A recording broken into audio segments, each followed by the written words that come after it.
Hello, and welcome to the Blue Shadow Podcast. My name is Joey. I am Dan. And today we're going to do something a little different from what we have been. We are going to make a tier list of all the Star Wars shows that have released on Disney Plus since it has started.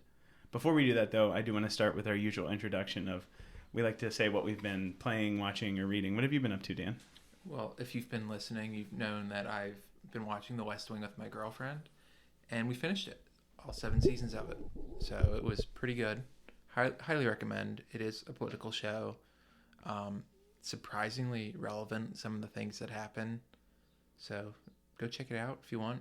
It's a good show. A lot of big actors have small roles. The guest stars make me want to watch it alone. Yeah, it's worth it. You have me intrigued. Not typically something that I would watch, I think, but you've got me definitely interested. Yeah, and then we keeping in the political theme, we started watching Veep. Different speed. That is huge on my list. It's funny watching one to the other because they address a lot of the same things and you'll hear the same words, but just different approach. Just the way one's a lot more stylized, the other is a lot more realistic and funny as it's supposed to be. I'm a massive Arrested Development fan, so seeing Tony Hale in any situation I feel like would be good. Yeah. You think I would like it? I think so. I think it is.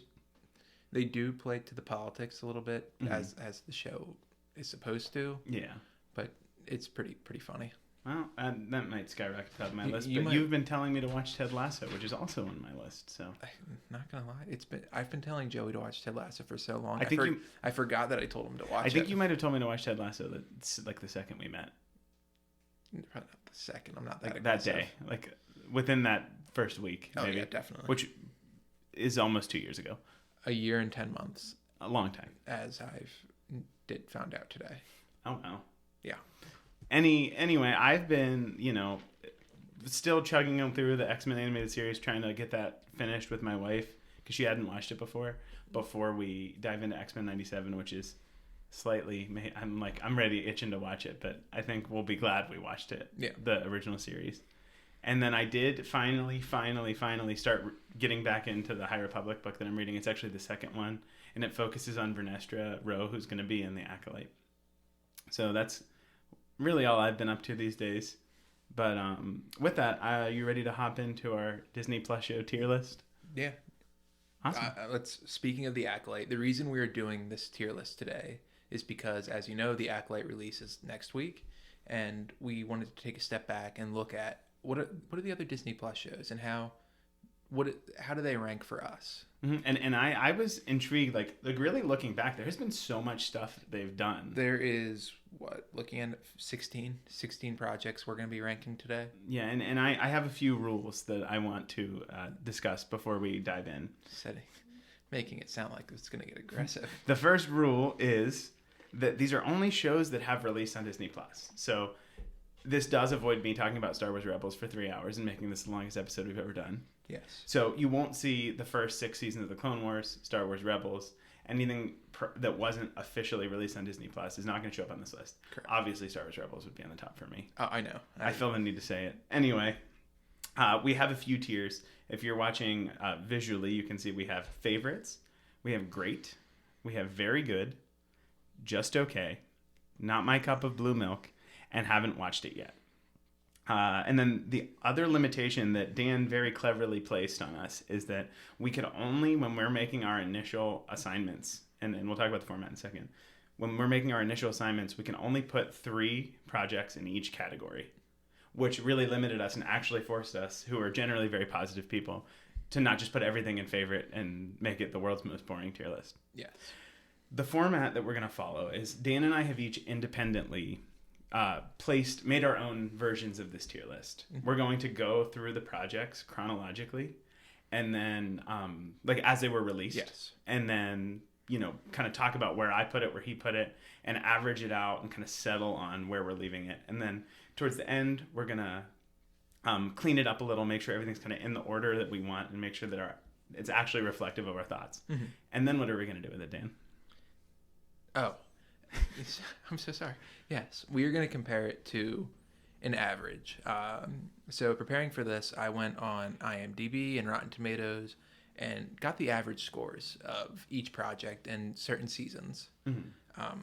And I did that. I chose those two because it's both critic and user generated, and there are differences between them, some pretty stark differences. And I did it that way too to kind of counteract the Star Wars community, which is generally pretty negative. It's a little chaotic. Some projects on Rotten Tomatoes especially, had very, very high critic scores and very, very low user scores. I can imagine what this might be. So that's why I did it. That's why I added IMDb to the mix. And we'll talk about that in a little bit. Broadening the data is always good. So before we start, I do want to say one last little disclaimer is we've stretched things out. So like The Mandalorian won't just be one thing. It'll be The Mandalorian Season 1, Mandalorian Season 2, Mandalorian Season 3. So every season released on Disney Plus gets its own little, representation here. Yes. So we want to start out here with The Mandalorian Season 1. Where did you have that, Dan? And why? Mandalorian Season 1, I had it at great. All right, why? It was different. It was very new to Star Wars. It introduced new characters. And I like that. It was refreshing to get a new story. And they did it so well. But it's great. I think it was great. It was new. Almost every episode was pretty good. Very few complaints. How about you? I had Mandalorian Season 1 as favorite. Ooh. Mandalorian Season 1 for me marked a very special time. It was when The Rise of Skywalker was coming out. Fallen Order released right around the same time. And it's despite these three massive Star Wars projects coming out all at the same time, it was so unique and refreshing. All the reasons that you said, new characters, new setting, new everything. But what bumped it up into favorite for me was the introduction of Grogu. Yes. I know he's everywhere now, and he's like, he's on every bed sheet. The child. He wasn't even Grogu at the time. The child. Not Baby Yoda, as they would be happy to remind you. But he was so unique and so novel at the time. I don't think I ever would have came up with this idea if you gave me 100 story ideas. Oh, yeah. And they really pitched it as, it's this lone bounty hunter making his way through the underworld in the galaxy. And I was like, oh, I don't really know if I'm that excited for this. Like, it was amongst those three things that released all around the same time. It was my least anticipated. Well, they did a great job of not tipping their hand. Which I think... Amazing that they did that. Yeah. And it was the first thing released on Disney Plus. So they really... I think they struck gold right away. They knew they had to. Say what you want about Kathleen Kennedy and whatever she's doing. She knew that whatever was the first one released had to be a winner. And the people she brought in, of Dave Filoni, Jon Favreau, that was gonna be a home run. I mean, they swung for the fences on the first pitch and they knocked it out of the park fantastically. So given that, though, we have it between favorite and great. I'll concede favorite. Okay. I like that. And again, we will be smoothing this out at the end, or as we go along, I think, if that's a little too high, we'll knock it down. It's dynamic. It is dynamic. Quite dynamic. Yeah. As all things should be. So that brings us to one that I think a lot of people have very strong opinions on. Clone Wars Season 7. Joey, where did you have that? I have that as great. Interesting. I really loved this. I loved the Clone Wars. It was one of my favorite Star Wars things. I think we've talked about this before. I didn't watch it as it was airing. Neither did I. I watched it around when The Force Awakens came out, kind of, and I was sad to see it kind of just trailed off because they had canceled it after Disney acquired Lucasfilm. Yeah. And it did just kind of end very abruptly. And it didn't seem like everything was closed. And, they had the animatics and everything. But for me, Season 7 was fantastic. But when I think of Season 7, I really only remember the latter part of it. Like, that's fair. I don't dislike the Trace and Rafa stuff. In fact, I actually really like it. We've talked about it. I would not hate a show based on them. I want to see them. I want to see I think they would be a great look into why the general public became disillusioned by the Jedi. And I would, not to bring Marvel into it, much like Captain Marvel, I feel like they were just introduced at the wrong time. Yes. And we were supposed to care about these characters in a time where we knew what was going on. Like, we knew how Clone Wars was going to end. Yeah, and like this arc was actively getting in the way of Yes. like I want to see Maul. Yes. Where's Maul? And like I don't like I think this is a wonderful arc of TV, but I don't know that it in the limited space they had like that's what's holding it back from favorite for me. But I could concede favorite on it. I put it as favorite, mainly because, like you said, the last 5 episodes were fantastic, and also what it's led to. Season 7 of the Clone Wars led to the Bad Batch show in its entirety. Yes, and I agree. At the time, I didn't care about it. I agree, and at the time, I felt the same way. Like the Martez sisters are getting in the way of what I want to see. But now I think I still don't like the placement. I get why they did it. They wanted to break it up, but I still really like it. I could watch season 7 every year, every week. I don't know. I think. And again, we talked about skewing positive. Yeah. I think not only are we starting out with some truly fantastic things, I think I can concede favorite on that, right? Yeah, I think the favorite and great are going to be very dynamic. I agree. I feel like we may have the same 6 or 7 in the top 2. It's just figuring out where they go. Oh, that's going to be tricky. Maybe some yelling. But that... Not for me. I learned my lesson. After that Marvel episode. I yelled one time, and I'm just never allowed to live it down. I yell at Dan more off air than on air. That's fair. Anyway, that brings us to our next season series. That's Mandalorian Season 2. Where did you place that, Dan? I had that in favorite. I think that was my favorite season, The Mandalorian. That just so many things about that. Heavy hitter after heavy hitter. And the Mandalorian episodes themselves that focused on him were great. And then you throw in Ahsoka. Nice. And then who can forget the finale? I mean, if The Mandalorian ended right there, I would have been so happy. I would have been like, that's perfect finale. I don't know about happy, but content. Content. It would not be like me watching The Sopranos. And spoiler alert, if you haven't seen it, it's not my favorite ending. It's very. I don't like ambiguity in endings either. Well, that's not ambiguous. You just have to pay attention. Yeah. But I digress. How about you? What about Mandalorian? I also had that in favorite. Yeah, and I think that then would secure this above the other two because we had kind of disagreed on it a little bit. Yeah. That for me, the Mandalorian season 1 was very independent. You could have watched like your girlfriend, not being a Star Wars fan, could pick up Mandalorian season 1 and I think generally be like pretty okay with it plot wise. Yeah. Maybe you miss out on this alien appeared here and that. Well, I didn't watch Rebels before I watched Mandalorian season 1. I think you'd be okay with that, right? The only thing I was confused about was the Darksaber. Yeah, that was probably quite confusing. I guess I didn't think about that. Then, as you can imagine, I watched Rebels immediately. And you're like, this is going to be important. And then you were in for more of a treat than you probably thought you were. Yeah. But this, for me, was such a slow build-up from being relatively disconnected to, oh my God, it's Ahsoka, to, oh my God, it's Luke Skywalker. And let's not skip Bo-Katan, Ahsoka, Luke Skywalker was kind of the... Yeah. No. Bo-Katan, Boba Fett, Bo-Katan, Ahsoka, Boba Fett, Luke Skywalker. There's so much in that season that we're forgetting. Oh, I know. And like, that's just to speak to the characters that showed up. The actual story related to the Mandalorian itself is fantastic. So I think that... I agree with you that it is, in fact, I think, the strongest season of The Mandalorian. And I love it for that. I agree. And that leads us to our first season of The Bad Batch, which debuted in 2021. Can you believe that? That is long ago. So, how about it? The ranking for this is strictly because of the limitation we placed on ourselves for the 3 in each tier. This, for me, is in the just okay tier. Oh, me too. Really? Yeah. I think this... may I elaborate? I feel like for me, if you've at all listened to our Bad Batch coverage in any way, we both were very, excited about it this season. They made you care about these characters. And the reason that I think that is through like the increased personal connection with Omega and building out each character to not just be a caricature. Yeah.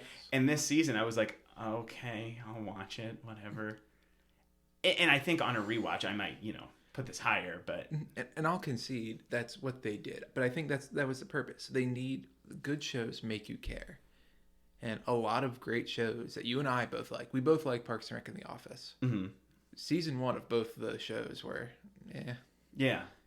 But you for all these shows where you develop a personal connection to the characters, you have to be introduced to them. Mm-hmm. You need time. You need to see who they were, and that once you see who they are in the beginning, you can see how they grow. Mm-hmm. And I think, like kind of what you talked about, season 3, the Bad Batch, you could see the character growth from season 1. Not discounting season 1, but it just makes season 3 different than season 1. And it's like they were planting the seeds. Yes. And that's kind of the takeaway for me with that is like, it's great, but for me, it just kind of settled in just okay. Yeah. Anything else out on Bad Batch season 1? No. All right. For me, that, and just to summarize where we are so far, we have in favorites Mandalorian season 2, season 1, and the Clone Wars season 7. And then in just okay is Bad Batch season 1, which brings us next to Star Wars Visions season 1.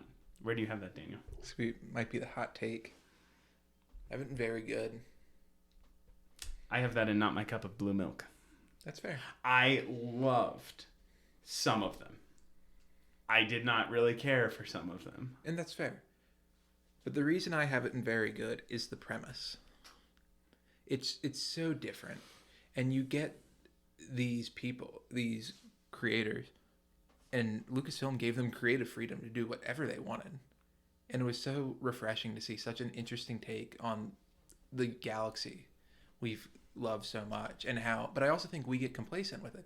We start to expect certain things. Mm-hmm. For example, that's why I think some of the sequel trilogies isn't as well received, because the expectations were different than the product presented to them. Mm-hmm.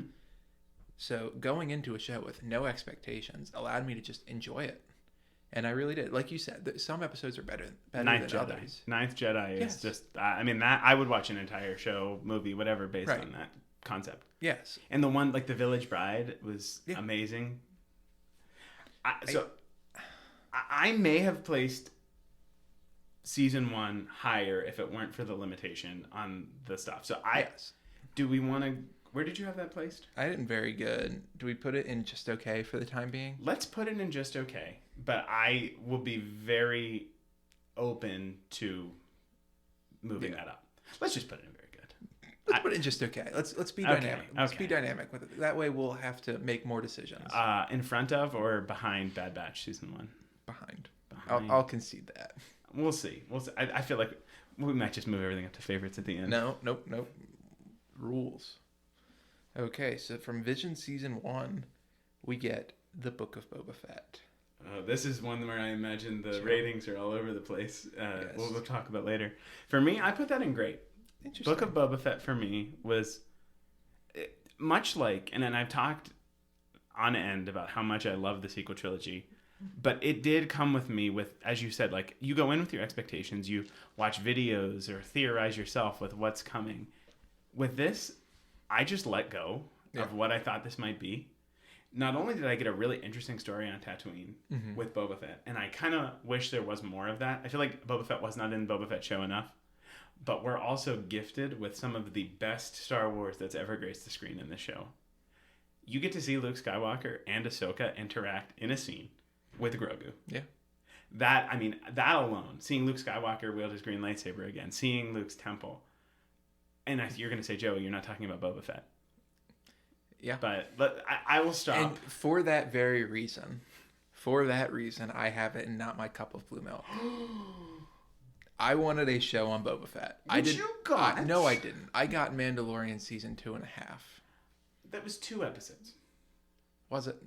And then he was in the last one. And Grogu and Grogu, Ahsoka, Luke. That's all Mando 2.5. I don't disagree that elements here should have been placed in Mandalorian season 3, and I think it does Mandalorian season 3, as we might talk about in a little bit of a disservice. Mm-hmm. But like But Just think about those moments. I know, and your but, feelings when you saw those moments. But I wanted Boba Fett. Yoda's lightsaber was in this show. In a show that's called The Book of Boba Fett, I could do without seeing Yoda's lightsaber. I'm sorry. It's just not... I mean, you're not wrong. That's just not what I was... At least you're not complaining about the colorful motorcycles. No, talking about expectations. I'm sorry. This one, Book of Boba Fett, I wanted more Boba Fett. I don't think you're wrong. It's not that I didn't like... It's not that I disliked the show. I don't dislike any of the shows on this list. I need that to be clear. I think that is a good little nuance. It's not my cup of blue milk because it's not the Book of Boba Fett. It's the book of people. Boba Fett and then everyone else. No. It's everyone else. Boba Fett. Boba Fett wasn't even the main character in his own show. Boba Fett was the main character for the first several episodes. Then they kind of veer off track, and then they come back to Boba. So you did get a lot of Boba. You got what happened to him after Return of the Jedi, his time with the Tuskens. You got him establishing his control on Tatooine. Then, we kind of... I wanted more. I'm sorry. And that's okay. But so I have great. You have not my cup of blue milk. We can skew positive into very good, or we can skew on the negative end and just okay. Put it in very good, only because I don't have... My issues of why I have it so low are not with the story. Mm-hmm. It's how the story was presented and what I wanted. And this, I will say, I'm biased. I want my expectations. I wanted them to be met, and they weren't for this one. And I think that's interesting because for me, I said, for me to really embrace this, I had to say, I'm just letting go. Mm-hmm. I'm letting go. I mean, I just really think about that. When the Disney Plus show is released in the morning, we're on the East Coast, so they release it 3 a.m. for us. And I had to, gently wake my wife up to watch them with me. I will never forget that feeling of like, oh my God, what am I watching? Mandalorian's wielding the Darksaber? Yeah. But your point stands. My fondest memories of this show are the Mandalorian part. Also, can we just, as an aside, as the Parks and Rec fan, can we just mention Patton Oswalt's filibuster in Parks and Rec? He called this. The writers called this. Yeah, he did. Which have you ever watched the unabridged version? We watched. So I watched it in my AP Gov class. Oh, that's fantastic. Because we were learning about like the Senate and all how that works, and we talked about filibusters. And my teacher brought it up. She's like, Parks and Rec did a great one on this, and how just nonsensical it can be. Mm-hmm. Because you can talk about anything. I remember them someone read a story to their kid. Yeah, and that's also mentioned. They talk about filibusters in West Wing, where they do something similar. So. Neither here nor there. West Wing tier list. So Danny Trejo is the Rancor Keeper. We'll leave this in very good and then move on to the next thing, which is... am I or you introducing this? You are, because I just did Boba Fett. All right. That brings us to Obi-Wan Kenobi. What do you think of that, Dan? Not my cup of blue milk. Okay. This one for me is... I'm going to say my piece, and then I want you to... I'm just going to say where I have it. Yeah. And then I want to hear your thing. So for me, this one is at the mercy of everything above it being so good. Yeah. Or me loving it so much. I put it in very good. Interesting. So go ahead, you, and then I'll share my thoughts. I don't know what I was expecting with it.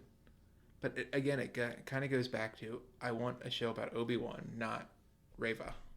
It's not about her. But they made it about her. I think it's...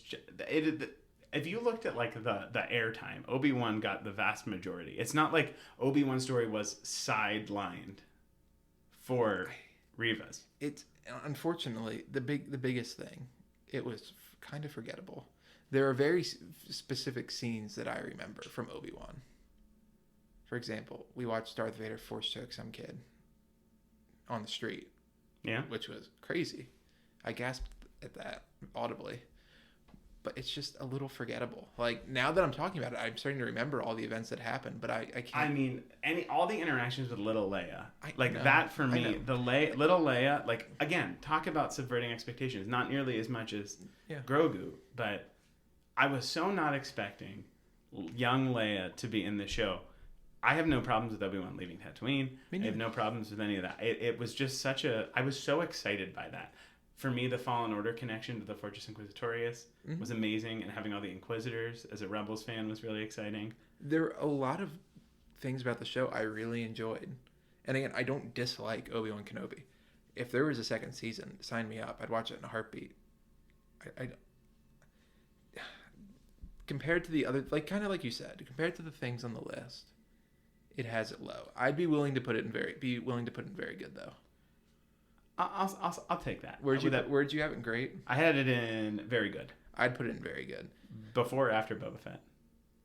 We put before. Okay. And again, we'll clean this up a little. But for me, this is one of the shows that kind of felt like a bloated movie to me, and that's it. Like, I would have preferred this to be a movie. I completely agree, and I think it was at the whim of that. And like some of the episodes, like if you think about The Mandalorian, Ahsoka was kind of good at this, kind of not, but like the episode itself is contained in every other series. And this, it's kind of like you hit pause on the movie, and then went and did a bunch of stuff, and then you came back. Yeah. And I will give you that, but also we have such the moments for me and the story and the lessons that come from it. Yeah. And I think that's why we're not putting it in just okay, and why I feel like I'm passionate about this show, but I conceded. Again, I'm not saying it wasn't a very good show. It's just, for me, it wasn't my cup of blue milk. It's like this one's really frustrating for me, not at you, just in general, because it's like everything about this show on paper should have been, why is this not in favorite? Yeah. But it's like some of the execution stuff, like the visual effects don't bother me whatsoever. Like, no. Whatever, who cares? But it's I don't know. I feel like speaking from this show, we get a lot more one scene remembrance, like one scene sticking out instead of storylines for me. Like, and you're right. Like, for me, I got the lessons, like what they're trying to say, and like moving past trauma and all the like the importance. Like, you get out of it what you need. Mm-hmm. But you're right though. This, like, I remember when I think about this show, the biggest memory for me is Obi-Wan talking to little Leia about Padme and Anakin. That's like the most memorable part of the show to me. And we're completely neglecting, we haven't mentioned it, the Darth Vader fight and that whole scene. And like, for me, this honestly came out at a very hectic time in my life. It was like, as I was, things were starting to not quite work in grad school. Mm-hmm. I was getting married in September. This came out in like the springtime. So things were kind of hectic. I feel like I need a good Obi-Wan rewatch. Yeah. Maybe we can talk about it. Maybe we can do that and talk about it. Again, I didn't dislike the show. I really enjoyed it. I think it's a very good show. I could see a situation where this either gets moved down or Boba Fett. We'll talk. So just to summarize before Dan introduces our next show, should be a fun one. We have in favorites Mando 1, Mando 2, Clone Wars Season 7. In favorites and very good, we have Obi-Wan Kenobi and Book of Boba Fett. And just okay, we have Bad Batch Season 1 and Visions. Yes. Vision Season 1. Yes. So that leads us to Tales of the Jedi. What did you think about Tales of the Jedi? Where is that on here? Was that next? Yeah. Oh, goodness. I'm so sorry. Skipped one. Andor. Oh, I wish this was one that I had to do so you could go first. For me, this is going to surprise absolutely no one if you've heard me talk about Andor before. Not my cup of blue milk. I know. I thought it was good. It was very, very good. I enjoyed it.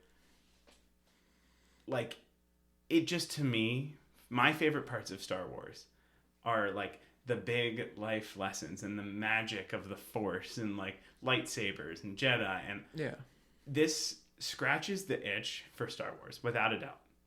But it for me is just not, it doesn't have everything I want in a Star Wars. Yeah.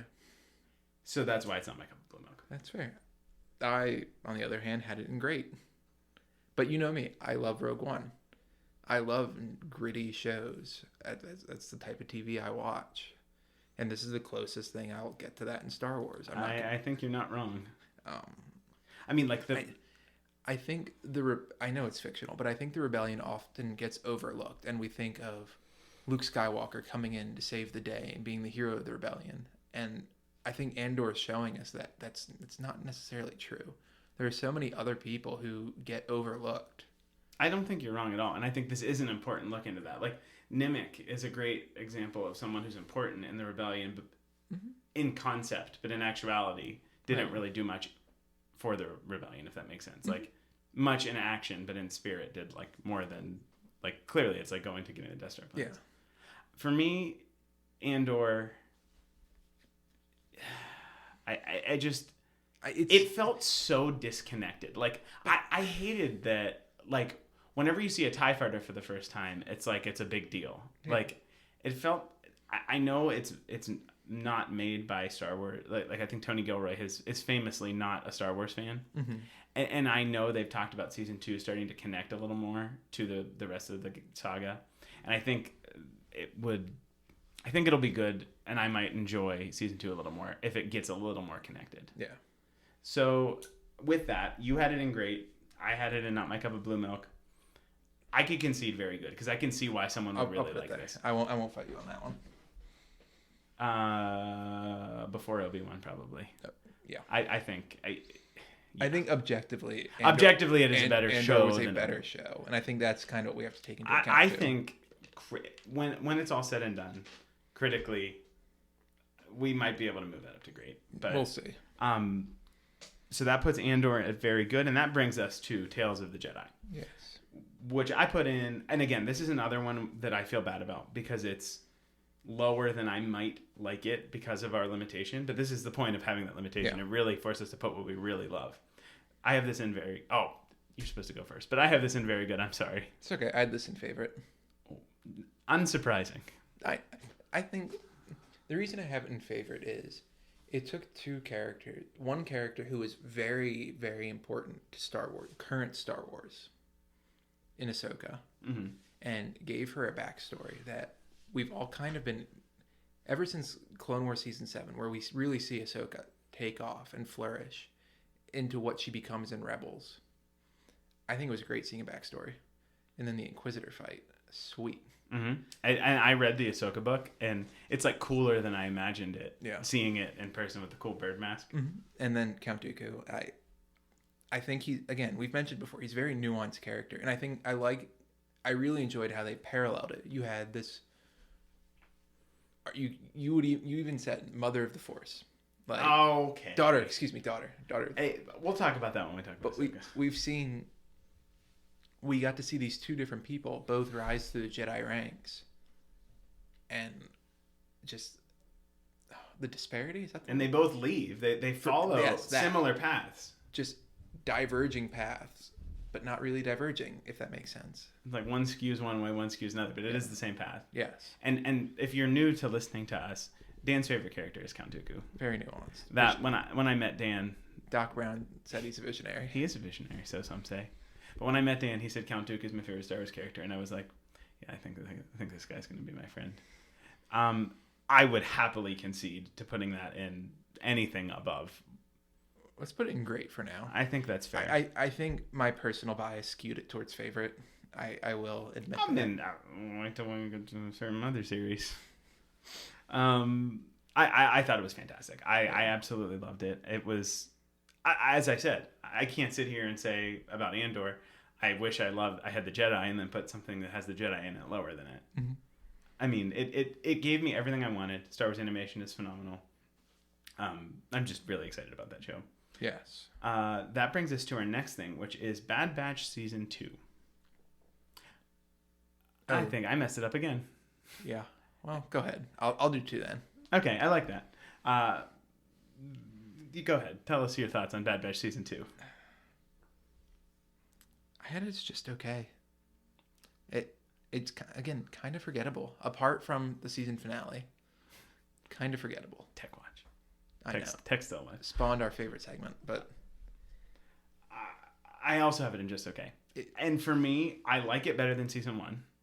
Me too. In my rankings, it is to the left. We're doing where left is better than right. It is in my just okay. It is the furthest to the left. I'll put it that way. Okay. So I completely agree. It again though, like we wouldn't. I anticipate that we'll have season 3 higher than these two. We'll talk about that when we get there. Yeah. But for me, it's like I wouldn't love the conclusion if this didn't build them up so well. But and there was a lot of individual moments that are wonderful, but it's the downtime in the show that allows you to get attached to the characters that also, sometimes the individual bigger story, it was kind of frustrating with this. Mm-hmm. Doing stuff for Sid, who Yeah. we knew was a terrible character from the beginning. Right. It was frustrating, I feel like. I agree. So we can settle that in Just Okay. Yeah. Currently, let's do a little recap here. At Just Okay, we have Bad Batch Season 2, then Bad Batch Season 1, then Visions. What do you think about that? That's fair. Do you want to move anything around there? Not right now. Okay. Then moving up in Very Good, we have Andor, Kenobi, and Book of Boba Fett. In Great, we have Tales of the Jedi. And then in Favorites, we have Mandalorian Season 2, Mandalorian Season 1, and The Clone Wars Season 7. Now you may introduce the next two So that brings shows. us to Mandalorian Season 3. Joey, where did you have Mandalorian Season 3? So this one's complicated. I love this season. I think the season has some of the wackiest, most zany Star Wars fun in it. Mm-hmm. You do things that I was not expecting. Like we go to Mandalorian, like one of the first, like is it the first episode? Yeah. Like it just this did a lot of unexpected things. And there's a lot of individual things that are cool. Like seeing the Anzellans as a huge Rise of Skywalker fan, having I was hoping it was Boba Frick, but it's okay. Having an Anzellan is close enough for me. But I really liked it. Lizzo's in it. I know it's a little controversial now, but I really enjoy Lizzo's music. So that was exciting at the time to see that. But all the stuff on Mandalore, Moff Gideon, getting the mention of Thrawn, and seeing more about the Empire that could potentially lead into the First Order. All that stuff is fantastic. But this is a long-winded way for me to say I have it in Very Good. Oh, I have it in Just Okay. You might be able to convince me to put it there. Go ahead. And it kind of falls back into the same reason I had Book of Boba Fett. There's kind of just a lot going on. But I don't know if it's... There's kind of just a lot going on. Almost... I don't know. The word that comes to mind is kind of messy. Yes. I don't want to say it's incohesive because they bridged everything together. But it's like you said, they go to Mandalore in the first episode. And I'm like, that's it? We're here already? I'm like, I thought this whole season was going to be getting to Mandalore. I mean, as we know what happened in Rebels with Mandalore, and we know that the Siege of Mandalore happens, and I'm like, what is it? The Purge of Mandalore? I think the Siege. Siege is with Maul. I thought with Siege is with Maul. Purge. Was it Purge? Purge, or like the Night of 1,000 Tears or something. That. I don't know. I don't know. I thought it was just okay. Like, I'm struggling to think. There's a lot of good parts of it. Like the Kelleran back. Yeah. Good part. Cool. Really cool. Really sweet. You know what I think the problem with this is? I think we should have had half a season of Mando being without Grogu. Yes. Having scenes with Grogu. And this goes back to Book of Boba Fett. They cut out from my boy. And then they had all this open space. And now it's like, okay. Well. It just, I think, messy is one word. Awkward is another. Yeah. It felt like they built up slowly all this to this choice. Mm-hmm. And I totally am for Grogu picking Mando. I think it makes a lot of sense with the story that they're saying. I agree. But it does leave this to feel a little bit like... Imagine if you didn't watch Book of Boba Fett and you were probably like, what? Yeah. What? So I honestly would be okay putting that in Just Okay. Again, don't get me wrong. I really enjoyed it. Paz Vizsla. Oh. Going out like a champ. I will put that in ahead of everything that we have there, though, if that's okay with you. That's fair. What's in there? We have that. We have Mandalorian Season 3, Bad Batch Season 1, or Bad Batch Season 2, then Bad Batch Season 1, then Visions. Okay, 1. So we're going to have to... We're gonna we'll finish, then we'll go. Okay, so you good on that one? Yeah, I'm totally good. So then the next one that would have been next release order is Young Jedi Adventures, which we both said we haven't watched yet. Yeah, and I've seen bits and pieces, like the little shorts, and it's cute, and God willing, one day I'll have kids and show it to them, but it's cool to see the High Republic visually. It's just, I mean, it's not my cup of blue milk. Yeah. Because it's not like I watched it and it just wasn't for me. Yeah. It's just not crossed our radar. Yes. I will say, if you are watching the visual component of this, we have kind of cut off on the bottom of the list, and we see haven't watched it yet getting cut off. We're just gonna let that be, and because all the important stuff's on there that you can see. Yeah. But yeah, Young Jedi Adventures, I love that they're making it. It makes me happy that there is an early entry point for Star Wars fans to introduce their children or younger people to it. Yeah. But Anything else to add on that? No, but that then brings us to. We're getting pretty recent here. Yeah, no, this is This brings us to 23, I think, right? Vision Season 2.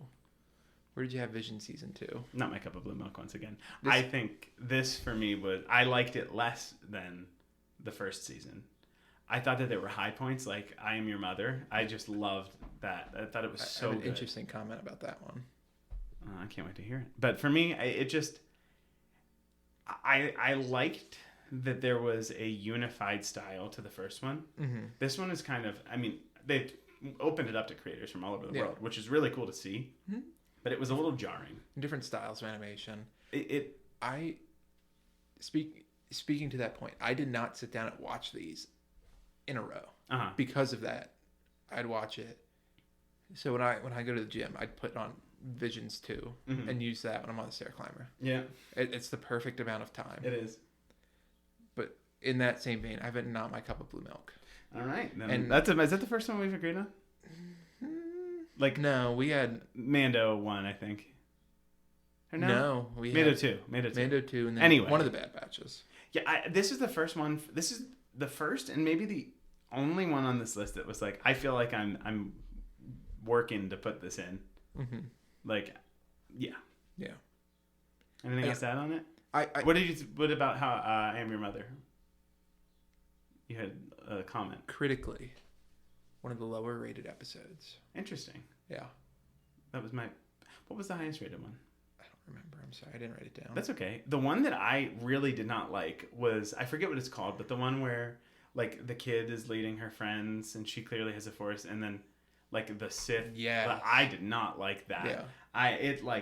For me, that, I know they have the creative license to do whatever they want with this, and it's not canon or anything, but like that to me goes like against all of like the George Lucas lessons of like choosing to do the right thing and everything. And granted, if we got a story about it, it might end that way. But for me, it was kind of tricky. Yeah. To really like, I don't know. That kind of left a weird taste in my mouth for Visions 2. Nothing in Visions 1 did that for me. Right. And I don't know. Maybe it like skewed my view of it. Maybe I need to revisit it. But yeah. This then brings us to a show that just released at the end of last year, and that is Ahsoka. Great. You have any great? Why do you think?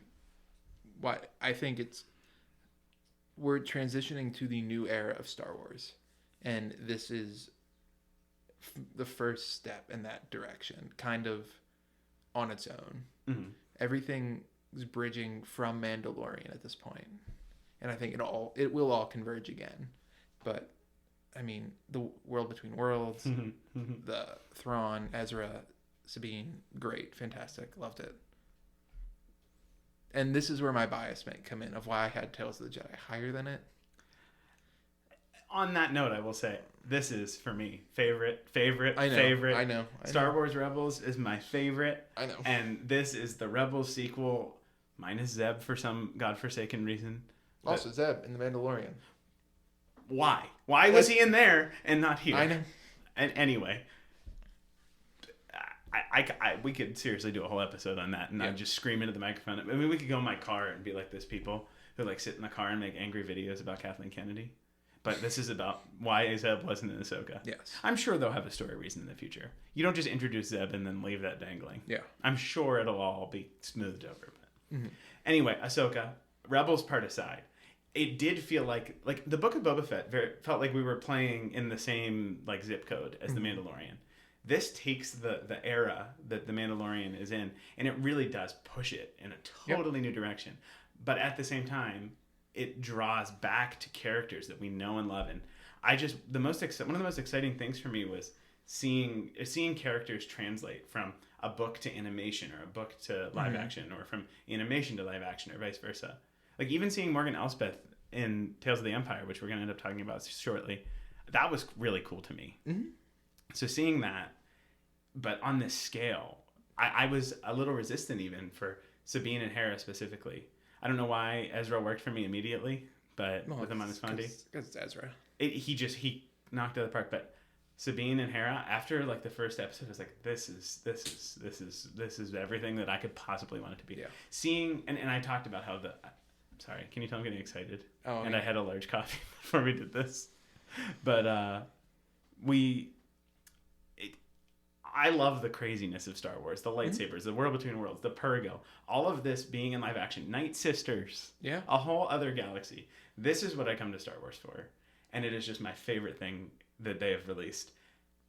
Definitely since the Rise of Skywalker, it might even overtake it. And Chopper, Yeah. anyway, I love that they made Chopper's voice almost like more expressive. Mm-hmm. Anyway, so I have this in favorite. You have it in great. Yeah. What are we thinking? What do we have at the moment? Currently in favorites, we have Mando Season 2, Mando Season 1, and Clone Wars Season 7. And in great, we have Tales of the Jedi. I'd be willing to put it in favorite if you bump Mando Season 1 to great. I'm good with that. And then we can... Where are we putting that in order? Let's do it now. I'd say you put Mando Season 2 first, Ahsoka, then the Clone Wars. Love it. Love it, love it, love it. All right. Whew. Sorry. No? I got to cool down a minute. That's fair. I think I just yelled at the microphone. We have our microphones in little stands.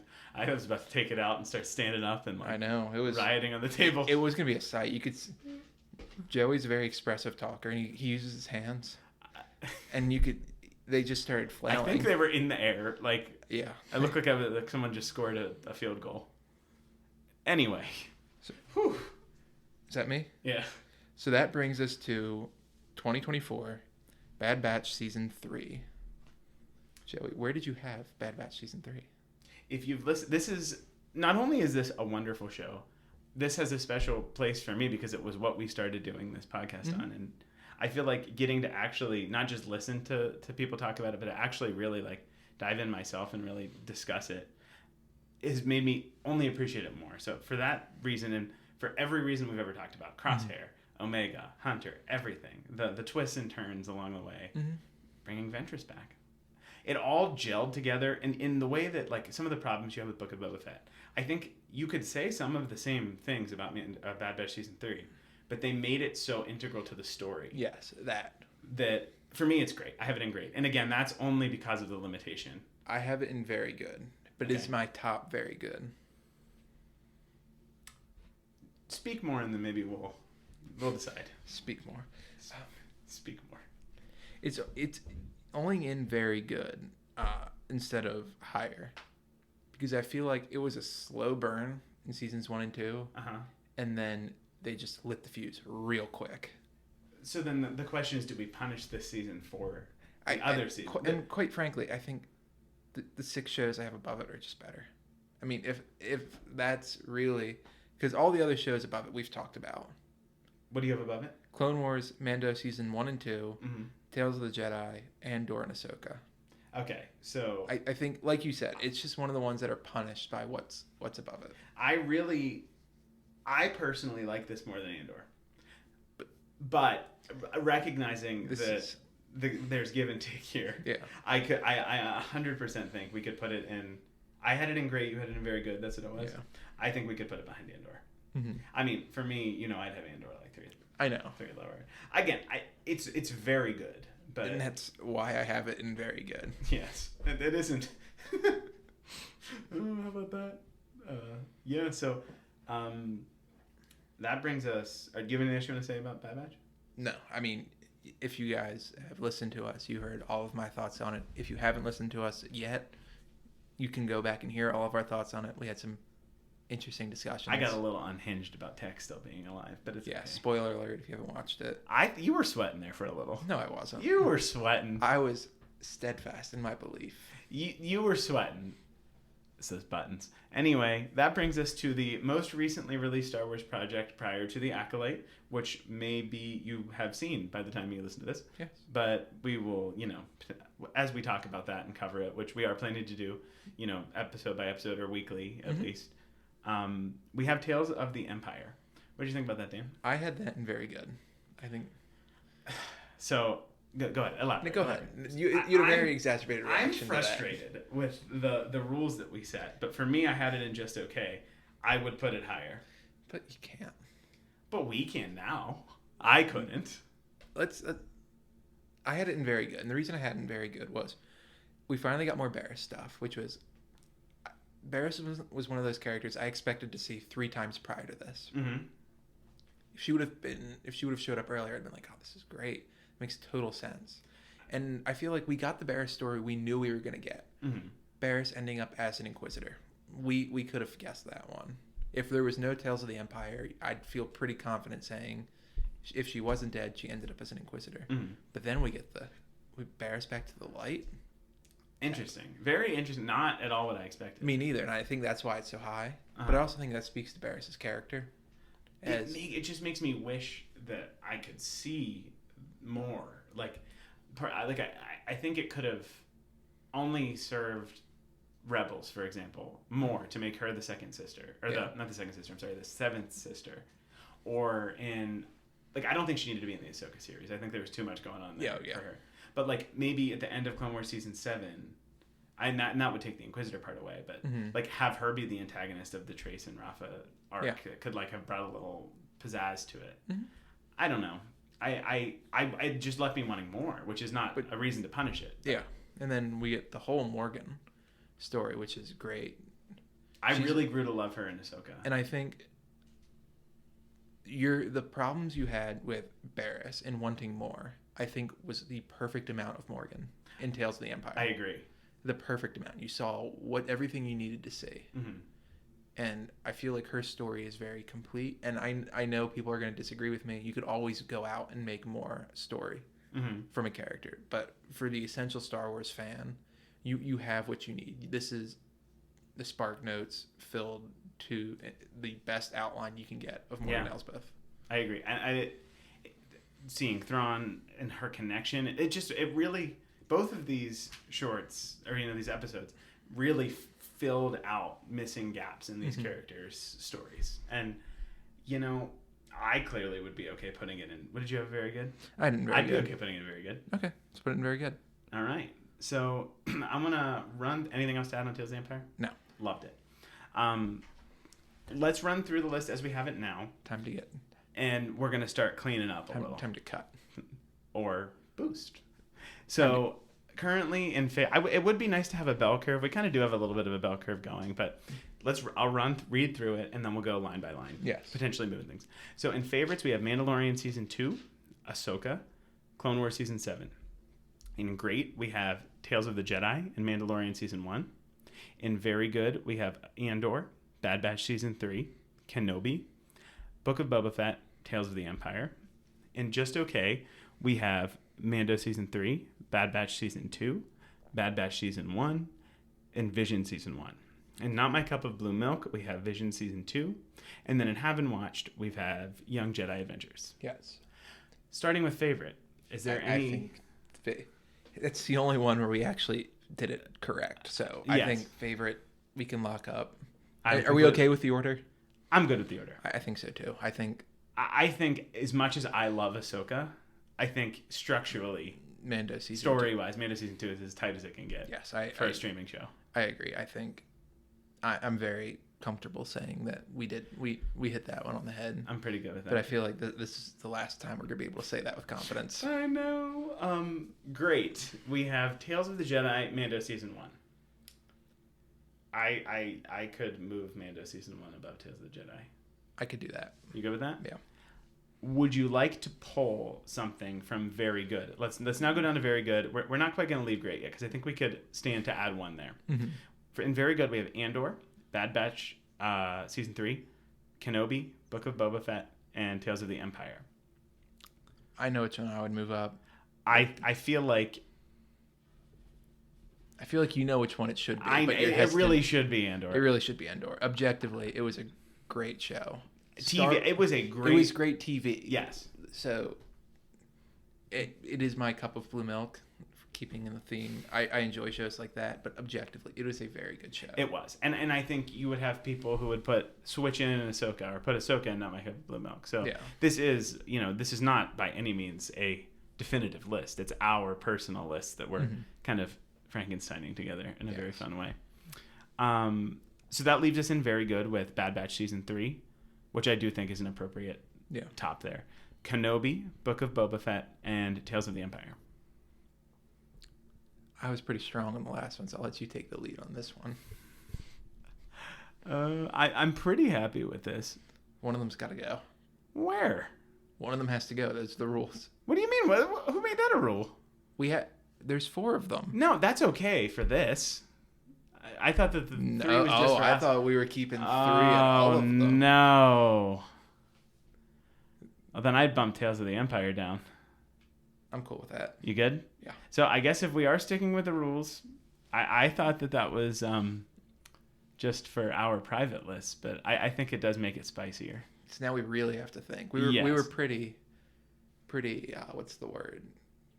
Oh, generous. Kumbaya. Yeah, we were kumbaya. Now it's time to cut. All right. So that leaves us with very good being. I guess to recap, and we already know what the favorites are. In great, we have Mando season 1, Tales of the Jedi, Andor, and very good, we have Bad Batch season 3, Kenobi, Book of Boba Fett. Are you happy with that order? You like Boba Fett more than Kenobi? You want to move Tales of the Empire up there, don't you? No. What do you want? You seem unhappy. Go ahead. Boba Fett's a little.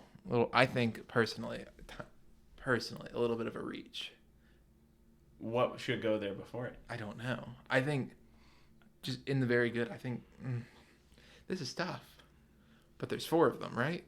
Very good is done. Oh, technically. Okay, so then what's just okay? I'm asking you if very good's order is okay. What's the order? Bad Batch season 3, Kenobi, and Book of Boba Fett. Yeah. We can make some. In just okay now, we have some stuff pushed down. We have Tales of the Empire, Mandalorian season 3, Bad Batch season 2, Bad Batch season 1, and Vision season 1. I think Tales of the Empire stays where it is. Tales of the Empire stays where it is. We're gonna have to bump one of the Bad Batches. I think season 1 should go lower. I agree. It sucks putting it in Not My Cup of Blue Milk. Well, maybe retroactively we can change this title. Or is that cheating? We can retroactively change it. I can change it right now, live on the air. What do you want to call it? I don't know. The other shows are just better. You want to call the tier the other shows are just better? I'll do that. And if you think that's a cop-out, I agree. But as you picked up, we're pretty positive. We love Star Wars. I really think for the majority of these, if Dan didn't impose that rule, we would really have just. I think the rule makes this interesting to watch. Yeah. We still have one more to bump down though before we're all said and done. I would pick Visions, but you had Visions higher, so I think that would be doing you a disservice. I'll put Visions in. Other shows are just better if it's the first one. I think that's fair. Okay. So let's just go through one more time and make sure that we're good. In favorites, we have Mandalorian season 2, Ahsoka, Clone Wars season 7. Yes. Good with that. Yeah. In great, we have Mando season 1, Tales of the Jedi, and Andor. Yep. In very good, we have Bad Batch season 3, Kenobi, Book of Boba Fett. I feel like Boba Fett's higher than you'd like it. But Andor's also higher than I'd like it. I know. There's got to be our compromise. There's got to be consensus. I concede that Andor is a better show than Book of Boba Fett, so that's why it's higher. Yeah. In just okay, we have Tales of the Empire, Mando season 3, Bad Batch season 2. In the other shows are just better, we have Visions, Bad Batch season 1, and Vision season 2. And then in Haven't Watched, all by itself, is the Young Jedi Adventures. So that is our finalized list. Do you have any comments on this, Dan? I do want to reiterate. I really enjoyed all these shows. Me too. I need that to be clear. Except for Book of Boba Fett. I like the show. I really did. I just wished it was more about the title. I would love to see I too really enjoy watching Clifford the Big Red Dog as it follows Arthur. All right. I get what you're saying 100% though. Yeah. Which is why it's very good and not great. I'm intrigued though because it is, and we don't need to talk much more about it because we already spent a lot of time on it, but the disconnect between your and my thoughts on Kenobi and Book of Boba Fett is intriguing and maybe something we should tease apart further in the future. All right, with that is our finalized list here. And again, not definitive. It's the Blue Shadow list. Yes. What we're going to do now is we are going to take a look at how our list corresponds to the critical reception of these shows. Okay, everybody. So now we are going to go. We talked about our rankings, our tier list. And as we mentioned at the top of the show, I compiled a list of general rankings from critics and audience scores and averaged them all out to see what's the general consensus tier list. So, starting off with a bang, do you want to take a guess, Joey? What starts off at number 1? I'm going to go with Clone Wars Season 7. That would be correct. Clone Wars Season 7. It had a 100% critic score on Rotten Tomatoes, a 95% audience score on Rotten Tomatoes, and an 81% score on IMDb. So that totals us out to 92% out of 100.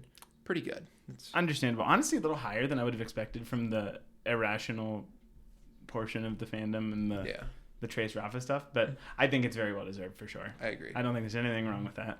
Yeah. Any thoughts on that one? No, I think it's incredibly appropriate. Yeah. I have nothing to yell about yet. Do you want to guess what's number 2?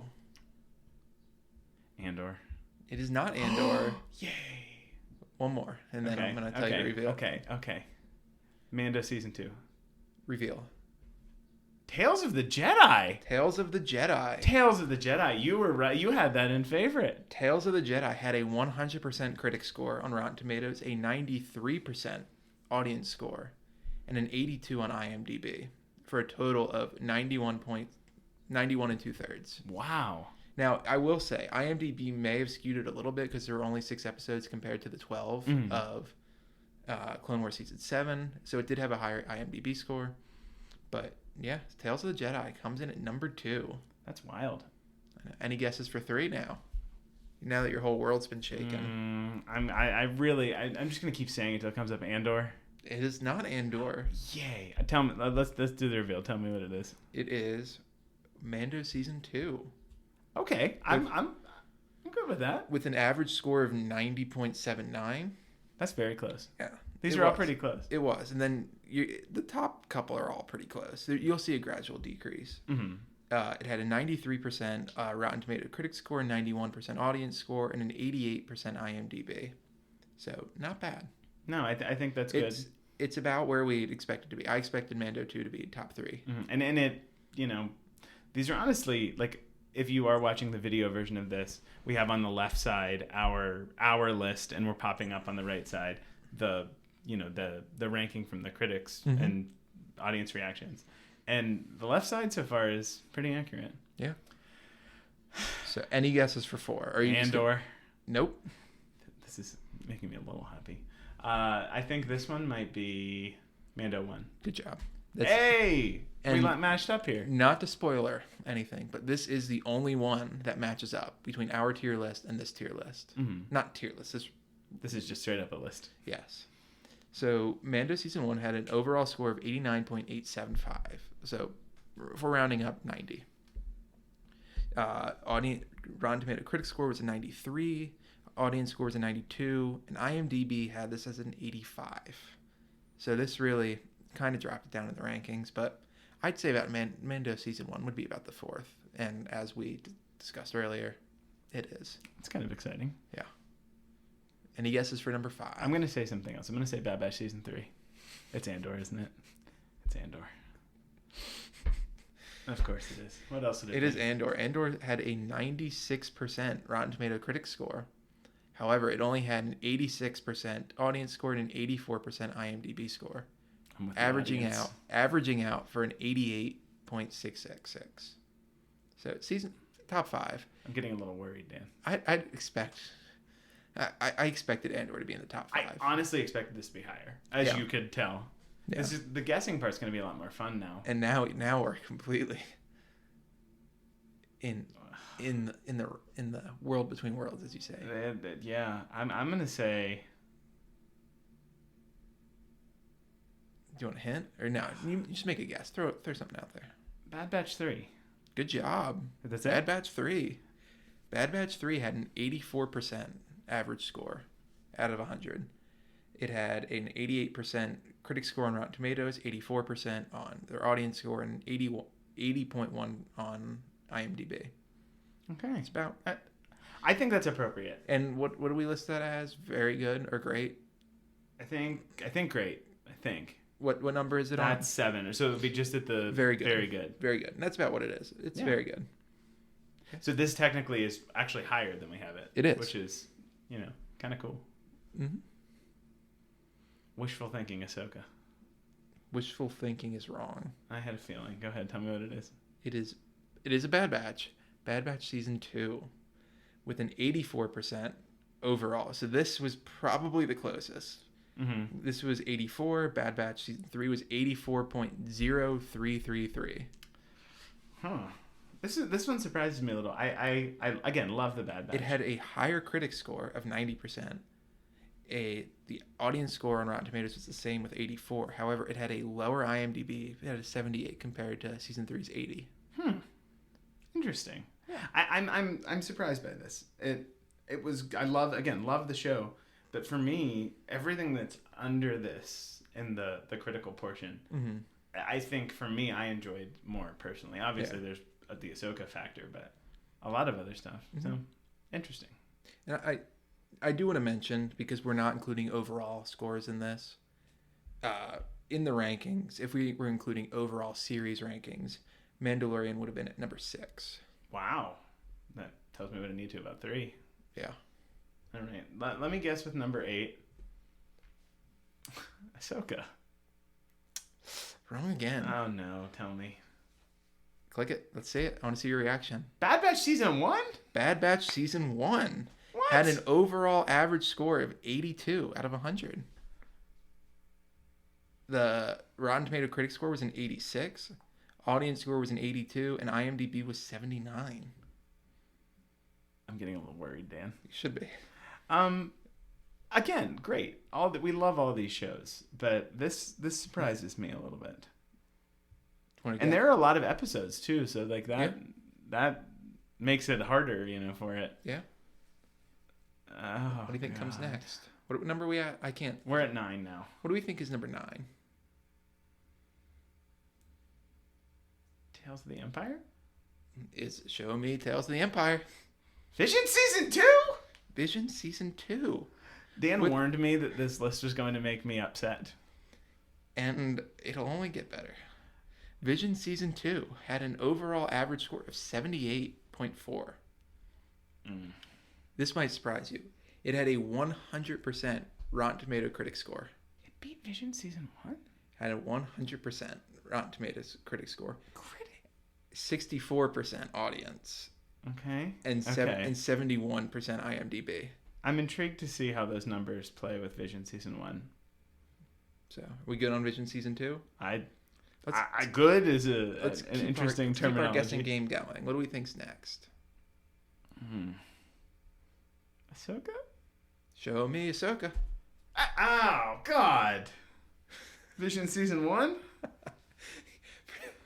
For those of you, we don't have cameras yet. However, when Joey clicked it, he shot up out of his seat thinking it was Ahsoka. Because the Ahsoka poster's kind of white-ish, and this poster's white. It was not Ahsoka. It is Vision Season 1 with an overall score of 77.8%. Oh, dear.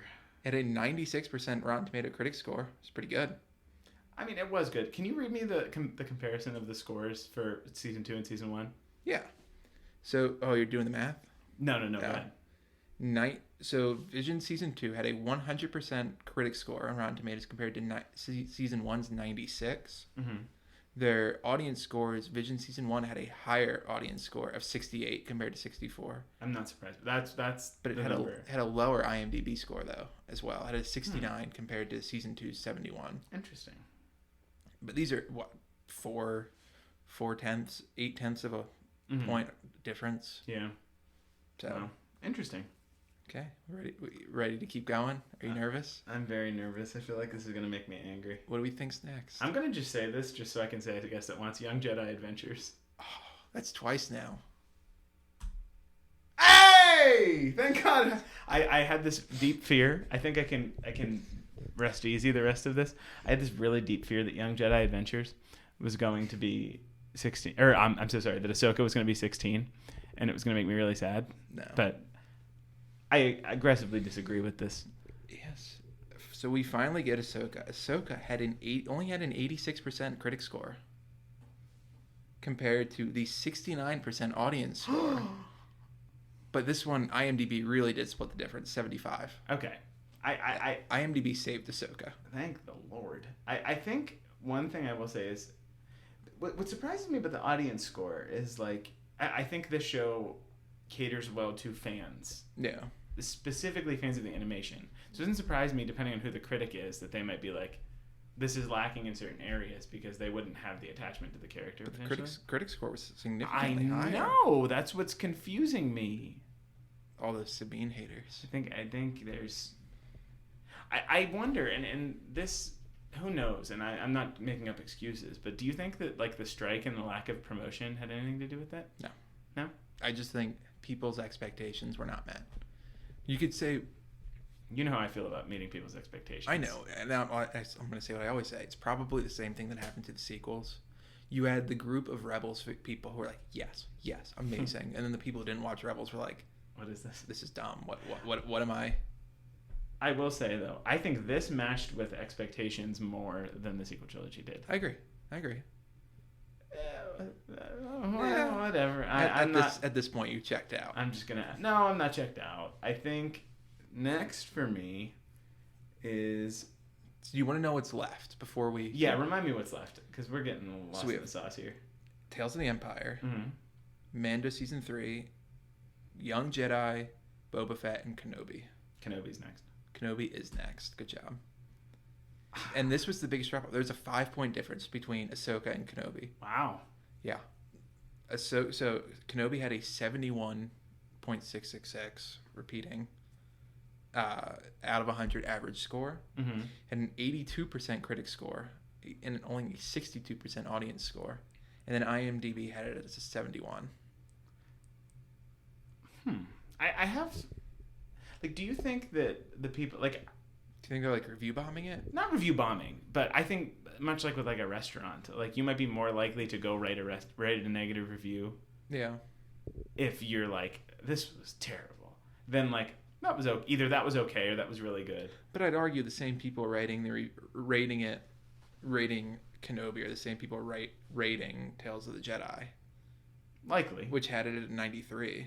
And I think, as we've talked about, with the exception of Ahsoka, I think all the stuff that's falling lower on this list had some drawbacks. Yeah. And I recognize Ahsoka has drawbacks. Yeah. I have strong personal connection to it, though, which is why I... Mm-hmm. You know, obviously, it's all subjective and everything. Subjective. Yeah. Okay, I thought I was losing my mind for a second. No, you're right. But yeah, no, I think there are flaws, and I think that this is calling them out. Yeah. I'm honestly surprised that Kenobi was not lower. Yeah. Based on, the way that the discourse is online. I agree. I think that the next one is Book of Boba Fett. You are incorrect. Well, kind of is. Mandalorian Season 3? Yeah. I hit the button. I know. I saw your face. I think this is fair. It had... Mando Season 3 had a 71.125% and an 85% critics rating. And I'm going to skip this. It had a 77% IMDb rating. Mm-hmm. So you do some math. What do you think, if you were to guess, what's the audience score of Mando Season 3? Oh, God. Read me this one more time. 85 and 77.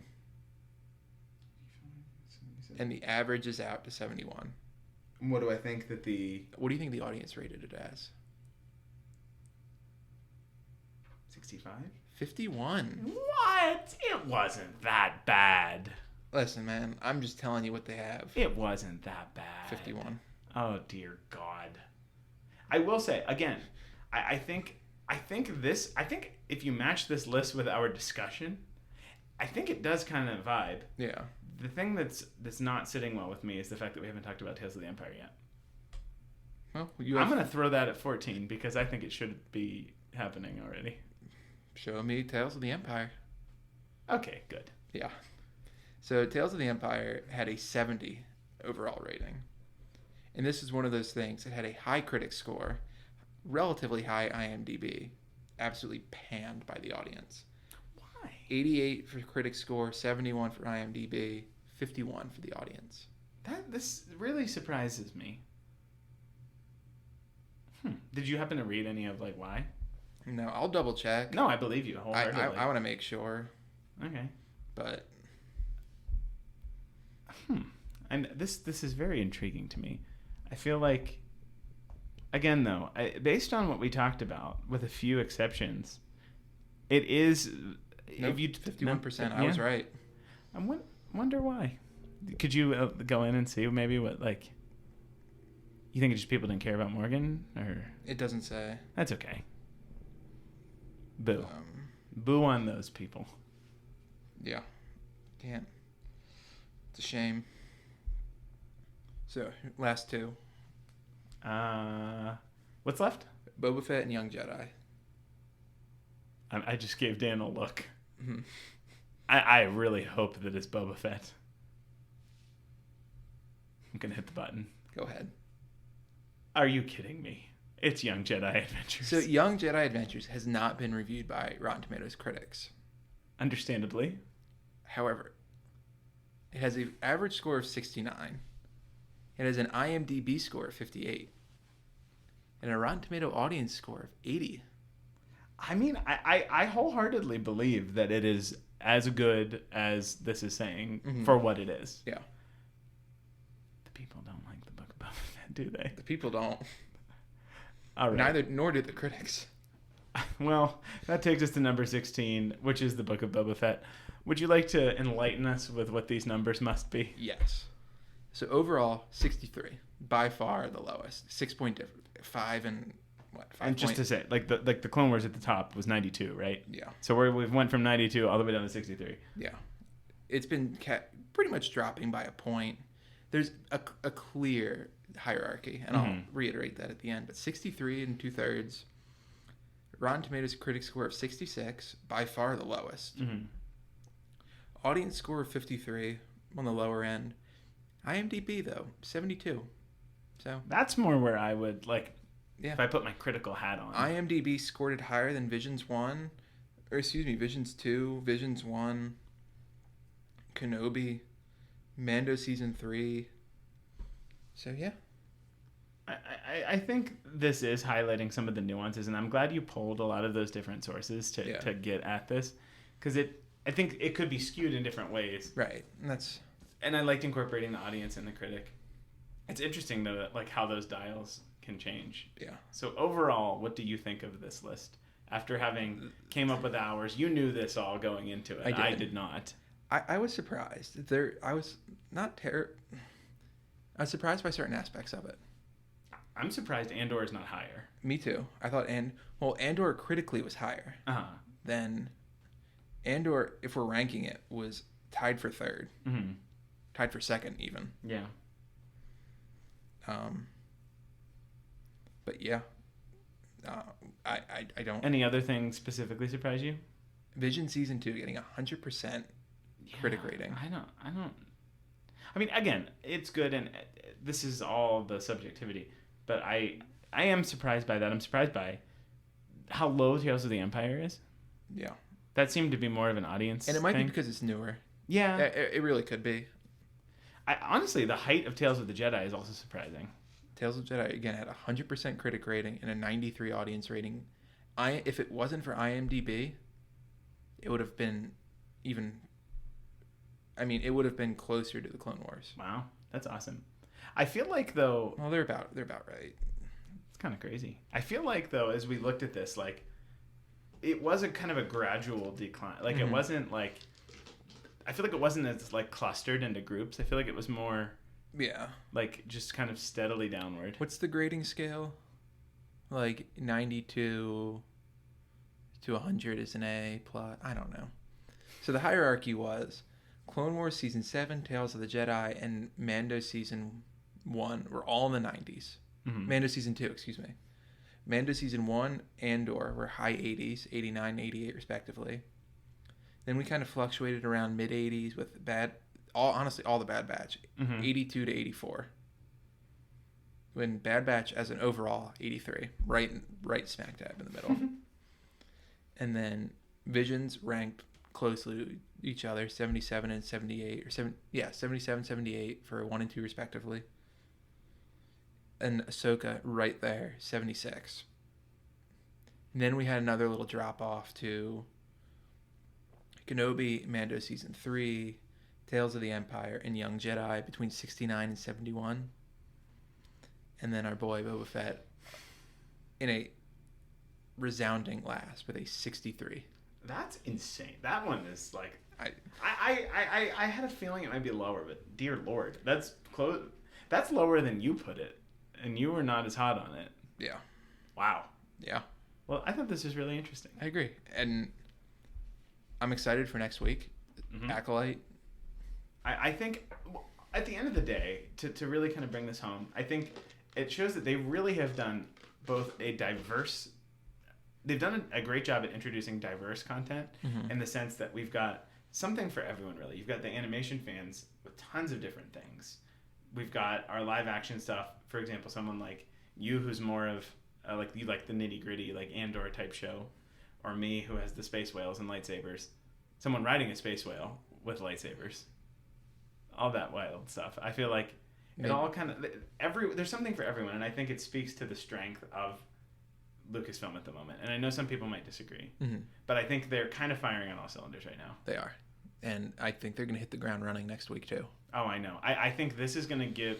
I think the Acolyte, and I might have said this before when we talked about the trailer. It's going to marry what you love about Andor with what I love about Ahsoka, and hopefully put it in one package. Is what it seems like, all wrapped in a mystery. Show that they can do it. And hopefully use that format going forward. Yeah, and potentially, I'm very excited, just to kind of wrap up on our thoughts pre-Acolyte, I'm very excited to, as much as I love the Skywalker saga, to leave it in live action. It's good. It had its beginning. It's had. Speaking of, I didn't see it in theaters. Did you, Phantom Menace? Not this time. No, I don't think I've ever seen it in theaters. Me neither. But yeah, we got a distinct start, distinct end, maybe more than one, depending on who you ask. There's one ending, and it's episode 9. I know. And I'm okay playing around in it. Like don't get me wrong. I love when we go back to that core. But we don't need it fleshed out anymore, in my opinion. Don't get me wrong. I would love, which we're getting now, with what we're getting with Mandalorian, fusing 6 and 7. Fantastic. But I'm good leaving the movies where we are. And I hope for a little while, the Galactic Civil War era, like just before that, like after Andor season 2 is done, like maybe we leave that for a little, and then when we come back to it, it'll feel like we're getting something we haven't done in a while.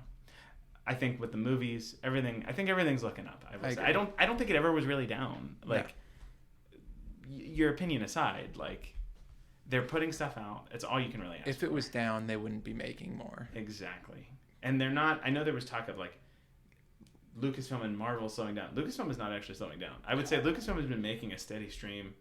They kind of slowed down post-pandemic, if you looked at like the years and stuff. But yeah, no, I think it was really good, and I really enjoyed doing this. Me too.